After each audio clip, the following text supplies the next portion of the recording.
अस्सलाम वालेकुम स्टूडेंट्स, हम स्टडी करें यूनिट नंबर 14 करंट इलेक्ट्रिसिटी। और आज हम इसके नेक्स्ट न्यूमेरिकल स्टार्ट करेंगे न्यूमेरिकल नंबर 14.6 से। न्यूमेरिकल नंबर 14.6 की स्टेटमेंट है, two resistances of 6 kilo ohm and 12 kilo ohm are connected in parallel.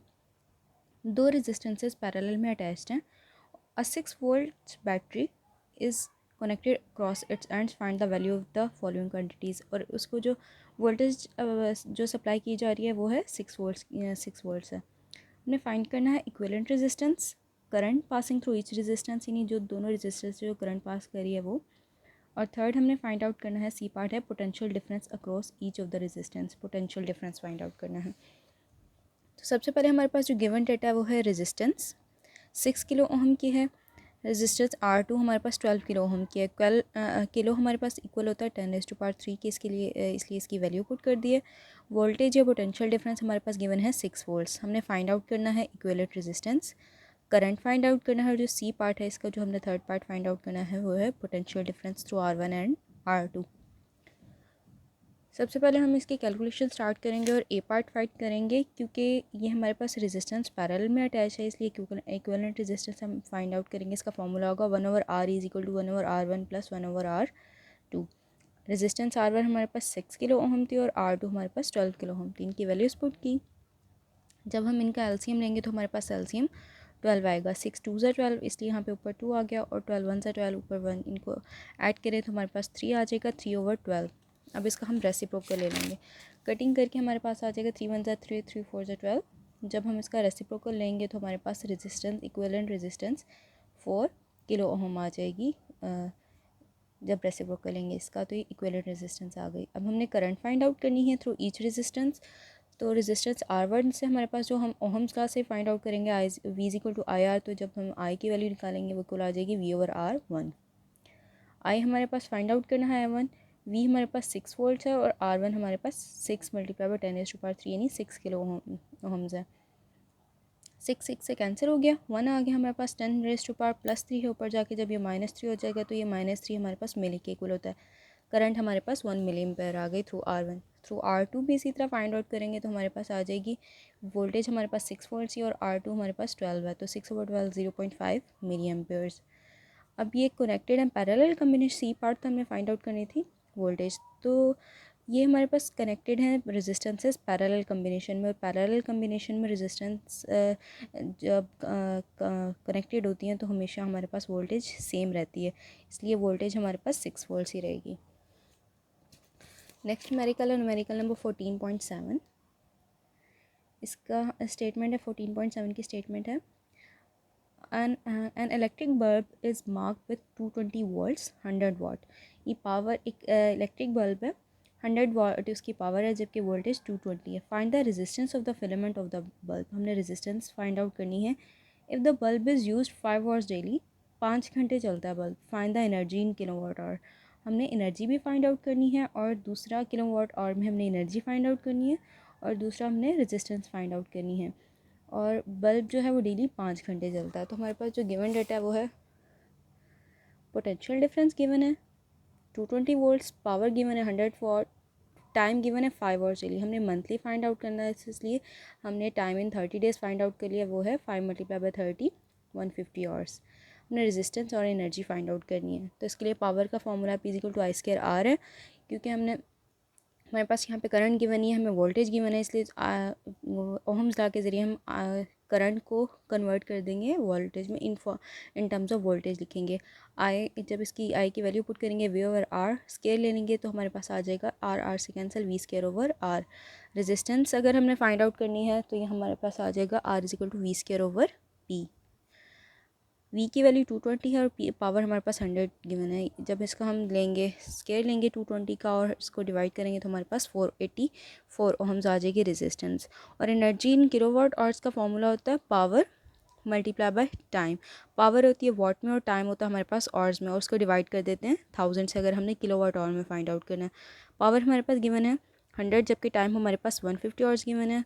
1000 से डिवाइड कर दिया तो एनर्जी हमारे पास आ जाएगी किलोवाट और 15 किलोवाट आवर्स। ये हमारे पास एनर्जी आ गई in kilowatt hours. Next numerical है हमारे पास numerical number 14.8। An incandescent light bulb with an operating resistance of 95 ohm is labeled 150 वाट। यानी बल्ब है उसके रेजिस्टेंस कितनी है 95 ओहम है और पावर है 150 वाट। ये bulb is this bulb design for use in 120 volt circuit और 220 वोल्ट सर्किट। अब हमें फाइंड आउट करना है कि जो इसके लिए सूटेबल वोल्टेज है वो 120 वोल्ट्स है या 220 वोल्ट्स है। ये किसके लिए डिज़ाइन कितनी वोल्टेज के लिए डिज़ाइन हुआ है। तो इसके लिए हम न्यूमेरिकल स्टार्ट करते हैं 14.8। हमारे पास गिवन है रेजिस्टेंस गिवन है और पावर गिवन है। हमें पोटेंशियल डिफरेंस फाइंड आउट करना है कि कौन सी पोटेंशियल डिफरेंस ये कितना पोटेंशियल डिफरेंस इस बल्ब के लिए सूटेबल है। पावर फॉर्मूला यूज़ करेंगे P = I²R। पावर हमारे पास 150 गिवन है, करंट हमारे पास नहीं है, R हमारे पास है 95 R 150 मल्टीप्लाई हो रहा है 95 150 से यहाँ पे डिवाइड हो जाएगा तो हमारे पास करंट आ जाएगी 1.5784। तो हम उसका स्क्वायर रूट लेंगे तो करंट की वैल्यू आ गई 1.26 एम्पेयर्स। हमने वोल्टेज क्योंकि फाइंड आउट करनी है तो V = IR ओहम्स ला से I की वैल्यू 1.26 है, रेजिस्टेंस हमारे पास 95 ओहम्स है। जब इनको मल्टीप्लाई करेंगे तो 19.37, जब इसको हम राउंड ऑफ करेंगे तो अप्रॉक्स ये आ जाएगी वोल्टेज 120 वोल्ट्स। तो यहाँ पर जो हमारे पास सूटेबल वोल्टेज है वो है 120 वोल्ट्स होगी। नेक्स्ट न्यूमेरिकल है हमारे पास न्यूमेरिकल नंबर 14.9। 14.9 में है कि a house is installed with 10 bulbs of 60 watt. 10 bulbs हैं 60 वाट के, each of which are use 5 hours daily. जो डेली कितने होते हैं 5 आवर्स यूज़ होते हैं। सेकेंड हम गिवन है 4 फैंस हैं ईच 75 वाट्स और ये 10 आवर्स डेली यूज़ होते हैं। एक टीवी है 100 वाट्स का जो 5 घंटे डेली यूज़ होता है, जबकि एक इलेक्ट्रिक आयरन है 1000 वाट्स की जो 2 आवर्स डेली यूज़ होता है। यहाँ पे जो ये न्यू बुक है उसके अंदर चेंज है और कुछ बुक्स के अंदर वैल्यूज़ चेंज है। मेरे पास ये वैल्यूज़ हैं बुक में इस न्यूमेरिकल में, बाकी तकरीबन सेम जो मेथड है वो करने का सेम ही है। हमने फाइंड आउट करना है कि if the cost of 1 unit of electricity is 4, 1 unit electricity की कॉस्ट ₹4 है तो हमने मंथली एक्सपेंडिचर यानी 1 मंथ के एक्सपेंडिचर्स फाइंड आउट करने हैं। हमारे पास गिवन डेटा है वो है पावर गिवन है 10 बल्ब्स की, एक बल्ब की 1 बल्ब की 60 वाट है तो 10 बल्ब्स की आ जाएगी 600। इसी तरह 4 फैंस की 300 वाट्स, 1 टीवी की 100 वाट और 1 आयरन की 1000 वाट्स आ जाएंगी। जितनी नंबर ऑफ़ क्वांटिटीज़ हैं उसको पर वाट एक वाट को उससे मल्टीप्लाई कर दिया उसके एक अप्लायंस के वाट्स को। प्राइस पर यूनिट हमारे पास ₹4 गिवन है। हमने मंथली कॉस्ट या मंथली एक्सपेंडिचर फाइंड आउट करना है। इसके लिए फॉर्मूला जो हम यूज़ करेंगे सेम एनर्जी का फॉर्मूला यूज़ करेंगे इन किलोवाट आवर्स, वो है पावर इनटू पावर वाट्स में multiply by time hours over 1000।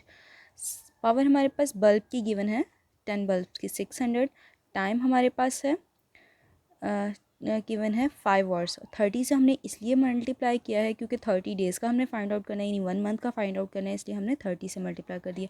Over 1000 तो हमारे पास 90 यूनिट्स आ जाएगा। इसी तरह energy consume by fans, power watt multiply by energy consume by fans power into time over 1000। Power हमारे पास है 300 वाट्स है, टाइम 10 आवर्स और 30 से हमने इसलिए मल्टीप्लाई किया क्योंकि हमने फॉर 1 मंथ फाइंड आउट करना है। इसको हम सॉल्व करेंगे तो 90 यूनिट्स। इसी तरह एनर्जी कंज्यूम बाय टीवी हमारे पास आ जाएगी 15 यूनिट्स। और next energy consume by iron, power into time multiply by 30 because हमें मंथ्स में चाहिए 1 मंथ का चाहिए, ओवर 10 तो हमारे पास आ जाएगा 60 यूनिट्स। ये हमारे पास आ गया energy consume by iron. Next हमने total energy consume find out करनी है। तो जितनी एनर्जीज आए हैं बाय सबसे पहले बल्ब्स की, फिर फ़ैन की, फिर आयरन की और टीवी की, इनको हमने क्या कर दिया प्लस कर दिया, 255 यूनिट्स आ गए। प्राइस पर यूनिट कितनी है ₹4 है तो मंथली कॉस्ट हम इसको मल्टीप्लाई कर देंगे तो ₹1020 आ जाएगी मंथली कॉस्ट या monthly expenditures of electricity. Next numerical है numerical number 14.10 which is 100 watt bulb and a 4 kilowatt water heater connected to a 250 watt voltage supply। एक 100 वाट का बल्ब है और वाटर हीटर है वो है 4 किलोवाट का। हमने फाइंड आउट करनी है current which flows in each appliances. Current जो फ्लो कर रहा है वो फाइंड आउट करना है और दूसरा बी पार्ट है the resistance of each appliance, resistance भी फाइंड आउट करनी है। जबकि वोल्टेज हमारे पास गिवन है 250 वोल्ट। तो गिवन हमारे पास है, गिवन डाटा है, पावर ऑफ बल्ब वो है 100 वोल्ट्स, पावर ऑफ हीटर हमारे पास गिवन है 4 किलोवाट। के की वैल्यू पुट कर देंगे तो हमारे पास 4000 वोल्ट्स आ जाएगा। पोटेंशियल डिफरेंस हमारे पास गिवन है 250 वोल्ट्स वोल्ट्स। हमने फाइंड आउट करना है करंट थ्रू बल्ब और हीटर और power resistance through bulb and heater. तो कैलकुलेशन स्टार्ट करेंगे। सबसे पहले current through bulb find out करना है, उसके लिए हम फार्मूला जो यूज़ करेंगे पावर का P equal to V I या आई वन, क्योंकि हमने current through bulb find out करना है तो I1 is equal to P1 over V। Power हमारे पास बल्ब की है 100 और वोल्टेज हमारे पास गिवन है 250। जब फाइंड आउट करेंगे इसको सॉल्व करेंगे तो करंट हमारे पास आ जाएगी थ्रू बल्ब आ जाएगी 0.4 एम्पेयर्स। करंट थ्रू हीटर हमने फाइंड आउट करनी है तो I2 is equal to P2 over V। P2 power हमारे पास जो हीटर की है वो 4000 वाट, वोल्टेज 250 ही है। जब डिवाइड करेंगे तो हमारे पास आंसर आ जाएगा करंट 16 एम्पेयर्स। हमने रेजिस्टेंस फाइंड आउट करनी है। नेक्स्ट रेजिस्टेंस ऑफ बल्ब के लिए हम ओहम्स लॉ यूज़ करेंगे, R is equal to V over I। Voltage हमारे पास 250 है, करंट हमने फाइंड आउट की थी हमारे पास 0.4 एम्पेयर आया था। जब डिवाइड करेंगे तो 625 ओहम्स करंट रेजिस्टेंस आ जाएगी। और रेजिस्टेंस ऑफ हीटर हम फाइंड आउट करेंगे तो वो है R2 is equal to V over I2। Voltage हमारे पास है 250 और I2 हमारे पास है 16। इनको डिवाइड करेंगे तो हमारे रेजिस्टेंस ऑफ हीटर आ जाएगी 15.6 ओहम्स। ये हमारे पास रेजिस्टेंस आ गया। नेक्स्ट न्यूमेरिकल है numerical number 11। A resistance of 5.6 ohm is connected across the battery of 3 volts by means of a wire of a negligible resistance। एक रजिस्टर कनेक्टेड है battery के साथ, 3 वोल्ट बैटरी के साथ, और जिस वायर के साथ कनेक्टेड है उसकी निग्लिजिबल रेजिस्टेंस है। अब करंट फ्लो करिए 0.5 एम्पेयर्स की। हमने कैलकुलेट करनी है power dissipated in the register. जो पावर डिसिपेट हुई है या जो पावर वेस्ट हुई है, टोटल पावर, और जो इन दोनों के दरमियान जो डिफरेंस आएगा वो हमने फाइंड आउट करना है कि रीज़न बतानी है कि डिफरेंस क्यों आ रहा है। तो न्यूमेरिकल नंबर 14.11 है। रेजिस्टेंस हमारे पास गिवन है 5.6 ओहम्स, पोटेंशियल डिफरेंस 3 वोल्ट्स के गिवन है और current 0.5 Ampere's. Power dissipation find out करनी है, डिसिपेटेड पावर और पावर प्रोड्यूस्ड की हमने फाइंड आउट करनी है। तो PD हमारे पास पावर डिसिपेटेड पावर के लिए I स्क्वायर R यानी पावर का फॉर्मूला यूज़ होगा। I स्क्वायर, I करंट हमारे पास 0.5 है, 0.5 का स्क्वायर इंटू 5.6, इनको मल्टीप्लाई करेंगे तो हमारे पास 1.4 वाट आ जाएगा। पावर डिसिपेटेड आ जाएगी। और power produced P equal to VI, तो हमारे पास जितनी प्रोड्यूस पावर है वो है 1.5 वाट्स। डिफरेंस इन पावर, तो अब सी पार्ट है कि डिफरेंस क्यों है पावर में। डिफरेंस इस वजह से है जबकि पावर डिसिपेटेड है 1.4, जबकि पावर प्रोड्यूस है वो है 1.5, यानी 1.5 प्रोड्यूस हुई है और यूज़ 1.4 हुई है। तो 0.1 का डिफरेंस आ रहा है। वो किस वजह से आ रहा है, क्योंकि इंटरनल रेजिस्टेंस, बैटरी की जो है इंटरनल रेजिस्टेंस होती है उस और वाई की इंटरनल रेजिस्टेंस की वजह से ये डिफरेंस आ रहा है। इंटरनल रेजिस्टेंस की वजह से ये डिफरेंस है। तो न्यूमेरिकल थे, 14 चैप्टर के इंपॉर्टेंट न्यूमेरिकल्स हैं ये।